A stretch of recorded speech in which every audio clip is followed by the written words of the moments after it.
क्या क्या मिल रहा है। नेम्स की क्विकली बात कर लेते हैं। देखें, मैंने आपको बताया अहमद और मोहम्मद नेम ये बड़े स्पेशल नेम्स हैं, और मोहम्मद नाम बनी इसराइल को बताया गया था, और अहमद नाम जो है वो ईसा अलैहिस्सलाम के लोगों को बताया गया था। अहमद में जो है वो क्या है, quality, quality of praise. Ahmad जो है वो क्वालिटी ऑफ प्रेज़ को डिनोट करता है, और जो मोहम्मद है सल्लल्लाहु अलैहि वसल्लम वो क्वांटिटी ऑफ प्रेज़ को डिनोट करता है।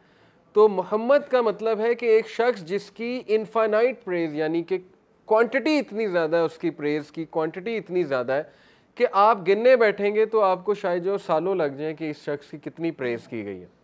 और अहमद का मतलब है क्वालिटी ऑफ प्रेज़, कि ऐसा इंसान जो बज़ाते खुद प्रेज़ है, डेफिनेशन ऑफ प्रेज़ है, यानी उससे प्रेज़ की बाकी डेफिनेशंस निकलेंगी कि अच्छा ये पैरामीटर्स होते हैं। तो ये बहुत यूनिक नाम है, ठीक है, मोहम्मद और अहमद। फिर एक नाम नबी अकरम सल्लल्लाहु अलैहि वसल्लम का अल-माही। अल-माही का क्या मतलब होता है? अल-माही का मतलब होता है कि द वन जिसको अल्लाह इस्तेमाल करके कुफर को वाइप आउट करेगा। अल-माही का मतलब है वाइप आउट करने वाला। किस चीज़ को वाइप आउट करने वाला? कुफर को, अंधेरों को वाइप आउट करने वाला। ये नबी सल्लल्लाहु अलैहि वसल्लम का एक नाम है। और जैसे अल्लाह के नबी सल्लल्लाहु अलैहि वसल्लम ने कहा कि through me Allah will wipe out कुफर। अब देखें, ये भी एस्पेक्ट सोचें कि हदीस में आपको बहुत सी ऐसी चीज़ें मिलेंगी कि अल्लाह के नबी कह रहे हैं कि मुझे अल्लाह ने हुक्म दिया है कि मैं लड़ूं। ये बहुत आगे की हदीस है, जब जिहाद फ़र्ज़ हो गए थी, यहाँ तक कि कुफर मिट जाए।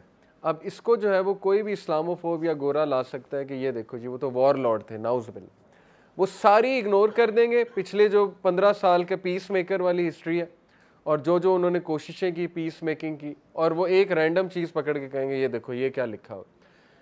तो बात यही है कि देखें, कुफर जो है वो ह्यूमन डिस्ट्रक्शन की रूट कॉज है। जो शिर्क और कुफर है वो ह्यूमन डिस्ट्रक्शन की रूट कॉज है। शैतान अपनी इबादत में लगाता है इंसानों को, और ये सबसे बड़ा कुफर है, और शैतान हमारा नुकसान कराता है। आप हिस्ट्री पढ़ लें, जितनी भी वॉर्स हुई हैं वो सबसे पहले जो वॉर्स होती थी वो इसी बात पर होती थी, पावर पॉलिटिक्स पे, अभी भी बल्कि इसी बात पर होती हैं, या वो इस रीज़न पे हो रही होती थी कि फ़लाने का खुदा कोई है, फ़लाने का खुदा कोई, इस बात पे लड़ाइयाँ चल रही हैं, या पावर डोमिनेशन की वॉर्स चल रही हैं। तो तौहीद सबको यूनाइट करती है, एक अल्लाह की इबादत करो, तुम सब अल्लाह के बंदे हो। इसलिए याद रखें कि कुफर जो है ये रूट कॉज है ऑफ एवरी ईवल, और कुफर इंसानियत की डिस्ट्रक्शन है। दैट्स वाई ही इज़ अल-माही, कि वो मिटाने आया कुफर को, और कुफर जब मिट जाएगा तो ह्यूमंस में यूनिटी कायम हो जाएगी। ह्यूमन बींग्स जो है वो सेल्फ उस पर फुलफिलमेंट की तरफ जो है वो आ जाएंगे। तो आप देखें कि रसूलुल्लाह सल्लल्लाहु अलैहि वसल्लम के थ्रू अल्लाह ताला ने सफ़े हस्ती से कुफर इस तरह मिटाया, अरब लैंड से, अरब के बाद पर्शिया से मिटाया, उसके बाद इराक़ के इलाके से, उसके बाद शाम के इलाके से, उसके बाद पूरा नॉर्दर्न अफ्रीका, नॉर्दर्न अफ्रीका के बाद स्पेन, यानी इस लेवल पे कुफर मिटा है। और अल्हम्दुलिल्लाह आज हम मुसलमान क्यों हैं? सहाबा अगर ना आते चल के सब कॉन्टिनेंट तक, हमारे बाजदाद ने तो इस्लाम कबूल नहीं करना था, पता नहीं हम मुसलमान होते कि नहीं होते। तो ही इज़ अल-माही। अल-हाशिर, अल-हाशिर उनका एक नाम है। अल-हाशिर का मतलब है कि वो इंसान कि जिसको सबसे पहले जो है वो खड़ा किया जाएगा क़यामत वाले दिन, यानी ज़िंदगी जब दी जाएगी तो human beings will be resurrected at the feet of रसूलुल्लाह सल्लल्लाहु अलैहि वसल्लम। सबसे पहले हदीस में आता है ना कि रसूलुल्लाह ने खुद कहा कि जब अल्लाह दूसरा सूर फूंका जाएगा तो ज़ाहिर है दूसरे सूर पे आपको पता है ना लोग रेज़ हो जाएंगे। तो सबसे पहले रसूलुल्लाह कहते हैं कि कब्र से मुझे उठाया जाएगा, सबसे पहले ज़िंदगी प्रॉफिट सल्लल्लाहु अलैहि वसल्लम को दी जाएगी, और सबसे पहले कपड़े भी रसूलुल्लाह को पहनाए जाएंगे क़यामत वाले दिन। सबसे पहले क्लोथिंग भी हमारे नबी सल्लल्लाहु अलैहि वसल्लम की जो है वो की जाएगी। ओके, सो एक इसका ये भी मतलब है अल-हाशिर का कि he is the biggest sign of day of judgment. और बिगेस्ट साइन से मुराद है कि देखें ना, नबी सल्लल्लाहु अलैहि वसल्लम ने कहा कि मेरा आना इट्सेल्फ क़यामत की एक बहुत बड़ी निशानी है, क्योंकि उसके बाद ज़ाहिर है वो पर्पज़ ख़त्म हो गया ना, तमाम अंबिया आ गए, आखिरी नबी भी आ गया, मैसेज चला गया, अब बस ये कि इंतज़ार करो, लेकिन ये कि उनके मुताबिक जो है वो ज़िंदगी गुजारो। फिर जो है वो इन रसूलुल्लाह सल्लल्लाहु अलैहि वसल्लम का एक नाम है अल-आक़िब। अल-आक़िब का मतलब होता है the successor. The successor in what sense, या इसका मतलब है the one who cuts of, या इसका मतलब है the one who is at the end.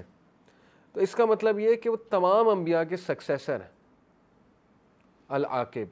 और वो तमाम अम्बिया के आप कह लें कि मैसेज कैरी फॉरवर्ड करके ला रहे हैं और आखिरी मैसेज देने वाले हैं, और जो सबसे एंड में आए। तो ये अल आकिब की इंटरप्रटेशन है। फिर नबी अल रहमा, अल्लाह के नबी सल्लल्लाहु अलैहि वसल्लम का एक नाम है, the profit of mercy, the manifestation of mercy, यानी इवन जो वो ट्रंक ऑफ द ट्री था जिससे नबी वसल्लम का मेंबर बना हुआ था, वो भी रोने लग गया था। वो वाक़या बड़ा ज़बरदस्त है कि अल्लाह के नबी सल्लल्लाहु अलैहि वसल्लम ने फिर उस पर प्यार से हाथ फेरा तो वो चुप हुआ। तो इवन दरख्त रोया करते थे, यानी जिस दरख्त को रसूलुल्लाह हाथ लगा देते थे और उसके बाद उस दरख्त को बहुत अरसे तक किसी ने टच ना किया तो वो रोता था कि मुझे प्रॉफिट को मिस कर करके। कैमल रो पड़ा एक दिन प्रॉफिट सल्लल्लाहु अलैहि वसल्लम को जब देखा उसने, तो उसने फिर शिकायत लगाई अपनी ज़बान में अपने मालिक की, और अल्लाह के नबी सल्लल्लाहु अलैहि वसल्लम ने उसके मालिक को बुला के फिर थोड़ा सा रेप्रीमेंड किया कि तुम इसको जो है हिफाजत नहीं करते इसकी।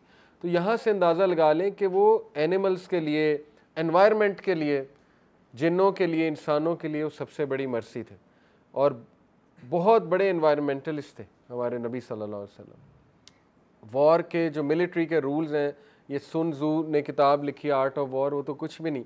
आप रसूलुल्लाह सल्लल्लाहु अलैहि वसल्लम के वॉर पे दिए रूल्स पढ़ लें कभी कि क्या क्या कहा है उसमें। औरतों को नुकसान ना पहुंचाओ, ना मारो, बच्चों को ना मारो, क्रॉप्स को मत जलाओ। इससे बड़ा एनवायरमेंटलिस्ट कौन है? क्रॉप्स को मत जलाओ, ट्रीज़ को मत कट डाउन करो, कैटल को मत मारो। ये रूल्स हैं हमारे नबी के दिए हुए। बूढ़ों को कुछ ना कहो, बूढ़ों को सेफ पैसेज दो, military rules, can you believe it. तो आज ड्रोन अटैक होता है, सब कुछ जल जाता है, ठीक है। वो गोरों के उसूल आपके सामने, उसको वो कोलैटरल डैमेज में डाल देते हैं। तो वो नबी अर्रहमा है।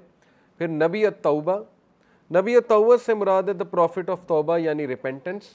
इसकी इम्प्लीकेशन ये है कि जो भी उन पर ईमान लाएगा अल्लाह उसे माफ़ करेगा। इट्सेल्फ ईमान लाने से माफ़ी हो जाएगी। इतना बड़ा जो है वो बेनिफिट है, क्योंकि देखें सिफारिश करनी है, अल्लाह के नबी सल्लल्लाहु अलैहि वसल्लम ने मेजर सिनर्स की भी सिफारिश करनी। हम समझते सिफारिश सिर्फ नेक लोगों के लिए, ऐसा नहीं है। जो बहुत गुनाहगार लोग हैं सिफारिश उनके लिए भी है, लेकिन ये कि उनका अकीदा ठीक हो। जो बिदअती लोग हैं, बिदअत जो है वो होता है कि किसी दीन के किसी जो है वो उसमें आप एडिशन कोई कर दें, वो एक अलग टॉपिक है बिदअत क्या होती है, लेकिन ये कि अकीदा ठीक होना चाहिए। गुनाहगार बंदे की भी बिल्कुल सिफारिश मौजूद है। अल-मुक़फ़ा, अल-मुक़फ़ा का मतलब है the one who comes at the end and makes the message of the previous profits complete. ये और ज़ाहिर अल-आकिब ऑलमोस्ट सेम है, लेकिन अल-मुक़फ़ा वो है कि जो कंप्लीट करता है एक चीज़ को आके, ठीक है। और रसूलुल्लाह सल्लल्लाहु अलैहि वसल्लम ने उनकी टीचिंग्स को कंप्लीट किया। और the one who makes the message of the previous profits not needed any more, जो मनसूख कर दे, यानी इतने रोबदार प्रॉफिट कि उनके आने से प्रीवियस टीचिंग्स मनसूख है, अब वो फॉलो नहीं करनी, अब यही फॉलो करनी है जो मैं लेकर आया, जो अल्लाह के नबी सल्लल्लाहु अलैहि वसल्लम को अल्लाह ने दी। नबी अल मलाहिम, नबी अल मलाहिम से मुराद है the profit that will signal lots of trials. एक ऐसा नबी कि जो बहुत से आपको अल-मलहमा कहते हैं ना, अल-मलहमतुल उज़्मा, अल-मलहमतुल कुबरा या अल-मलहमतुल उज़्मा। अल-मलहमतुल उज़्मा जो है वो द ग्रेट आर्मगेडॉन।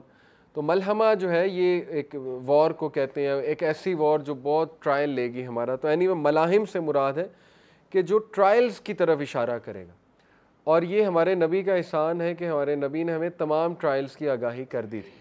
जैसे एक बार मदीना में खड़े थे तो कहा कि क्या तुम देखते हो कि बिल्डिंग्स के तुम्हारे घरों पे फितना बारिश के कतरों की तरह जो है वो बरस रहा है। तो ये किस तरफ इशारा था? वल्लाहु आलम, वाईफाई, बारिश के कतरे, सैटेलाइट सिग्नल्स भी हो सकते हैं, या बारिश के कतरे लिटरली फितने हो सकते हैं बारिश के कतरों की तरह। लेकिन वो तो देख लिया नबी सल्लल्लाहु अलैहि वसल्लम ने और बता भी दिया कि ये तो इतनी प्रॉब्लम हो जाएगी तुम्हारे घरों में कि बचना मुश्किल हो जाएगा।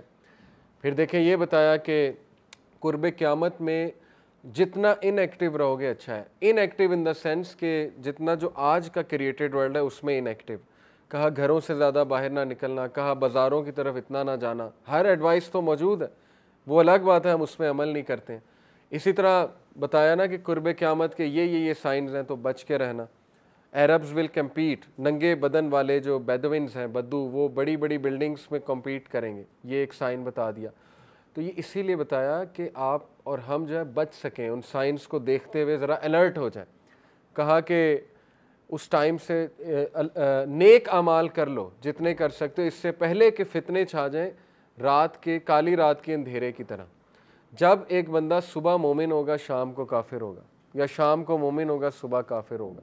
यानी ही सच अ ग्रेट रिफॉर्मर, और आप कह लें कि ह्यूमन बींग्स का इतना बड़ा खैर खा नहीं आया जो बग़ैर किसी लालच के इंसानों को आगाह कर रहे हैं कि बच जाओ, ऐसे कर लो, ऐसे कर लो, डाइटरी लॉज दे गए, एवरीथिंग वो हमें दे गए। तो इसलिए वो ट्रायल्स के बारे में बता रहे हैं, दैट्स वाई इज़ नबी अल मलाहिम। और दज्जाल के बारे में आगाही हमारे नबी ने की, हमें कितना बड़ा एहसान है। फितना दज्जाल के पूरे साइंस बताए, उसके एट्रीब्यूट्स तक बता गए, यहाँ तक बता गए वो काना होगा। कहा कि किसी नबी ने दज्जाल के बारे में ये इन्फॉर्मेशन नहीं दी जो मैं तुम्हें देने जा रहा हूँ। तो सहाबा ने क्यूरियोसिटी शो की कि वो क्या है, तो कहा, फरमाया कि दज्जाल will be one eyed, your lord is not one eyed. ये इस पे पूरी एक वो ज़ाहिर इंटरप्रिटेशन मौजूद है, फिज़िकली भी और मेटाफोरिकली भी इसके बड़े मीनिंग्स हैं कि वन आइड से क्या मुराद है। वन आइड से एक मुराद मेटाफोरिकली स्कॉलर ये लेते हैं कि वो दज्जाल जो है उसके दौर में लोग सिर्फ मटीरियल आई खोले हुए होंगे और जो उनकी स्पिरिचुअल आई है वो बंद हो जाएगी। तो डेफिनेशन चेंज हो जाएंगी हर चीज़ की, सक्सेस की डेफिनेशन चेंज, पैसे की डेफिनेशन चेंज, रिस्क की डेफिनेशन चेंज, प्लेजर की डेफिनेशन चेंज हो जाएगी। तो लोग जो है वो इस तरह से फितनों में पड़ जाएंगे कि वो उस आँख से देख ही नहीं रहे होंगे, वो सिर्फ मटीरियल आँख से हर चीज़ देख रहे होंगे। तो एनीवे सारी बातें हमें रसूलुल्लाह बता गए, इसलिए वो नबी अल मलाहिम हैं। तो अल्लाह का करम है कि हम ये नामों से ही देखें रसूलुल्लाह के स्पेशलिटीज़ और हमारे नबी सल्लल्लाहु अलैहि वसल्लम का इम्पैक्ट ज़ाहिर हो रहा है कि वो कितने ग्रेट इंसान तो थे ही, लेकिन कितने ग्रेट प्रॉफिट भी थे। और सबसे ज़्यादा सिंसियर इंसान दुनिया में जो गुजरा है वो हमारे नबी सल्लल्लाहु अलैहि वसल्लम और तमाम अंबिया थे। और बग़ैर किसी फ़ीस के, बग़ैर किसी उजरत के, देखें ना कुरान में वर्ड्स हैं रसूलुल्लाह के कि मैं तो तुमसे कुछ उजरत नहीं मांगता, तो मुझ पर क्यों ईमान तुम लेकर नहीं आते। ये कौन सा रिफॉर्मर होता है जिसका कोई इंटरेस्ट नहीं होता है? हर रिफॉर्मर का कोई ना कोई इंटरेस्ट मौजूद होता है। दुनिया का सबसे बड़ा फिलंथ्रोपिस्ट भी उठा ले, उसका कोई ना कोई इंटरेस्ट होगा अनकॉन्शियसली। लेकिन वाहिद रसूलुल्लाह की पर्सनैलिटी ऐसी नज़र आती है कि, और सहाबा की और अम्बिया की, कि जिन्होंने बग़ैर किसी इंटरेस्ट के ह्यूमन बींग्स को अंधेरों से निकाल के जो है वो उजाले की तरफ लेकर आए, और ऐसे ऐसे रूल्स दे दिए हैं कि जो साइकोलॉजिस्ट आपसे लाखों रुपया ले लेंगे आपको वो एक रूल बताने के लिए, आपको एक प्रिंसिपल बताने के लिए। सो इसलिए वी आर लकी कि हम फॉलोअर्स हैं अल्लाह के नबी सल्लल्लाहु अलैहि वसल्लम।